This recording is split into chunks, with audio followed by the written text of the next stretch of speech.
This is John from motorbikes.com, and we are looking at a Suzuki GN 125cc manual. We don't really sell these bikes, so I'm just making this video through my love of them. I'm a real Suzuki fanboy, and these bikes really are incredibly cool to drive. But unfortunately, they are very, very rare, and in my experience, impossible to maintain. So I think I should probably put a disclaimer and say this is my experience. There's probably many people out there who will disagree with what I'm about to say, but you know, each to their own. So the Suzuki GN is a very old manual bike, normally around the year 2000, and the problem is you can't buy Suzuki parts for them. So if something breaks, you replace it with a Chinese part. So you end up with Suzuki on the blue card, but in reality it's just another Chinese piece of rubbish, which is rare, and because it's rare, it's very expensive and difficult to find even Chinese replacement parts. So they are definitely not reliable in my experience, and I've owned quite a lot of them now. They are just so cool to drive, and every Suzuki bike I've ever owned has just got amazing handling, and they're pretty damn quick. So much character on these bikes.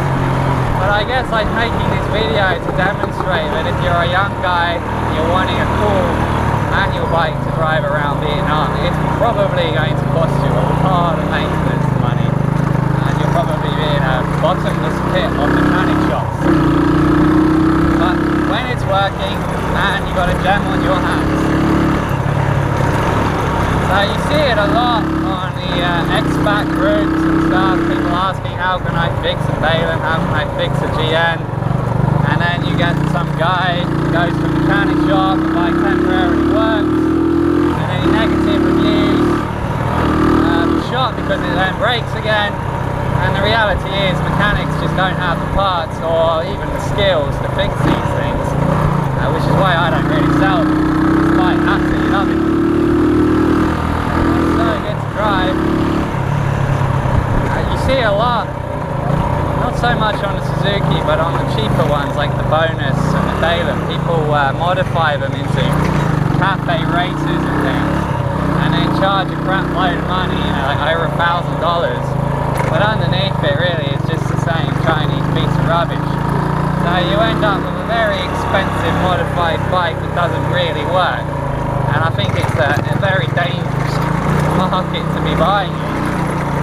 You notice the one I'm driving around here, it's the best one I've ever had out of probably about 8 of them, and you can see it still looks like a piece of rubbish. I don't bother to upgrade the aesthetics simply because it's lying about the quality of the bike. But there you go, it's a Suzuki, awesome bike.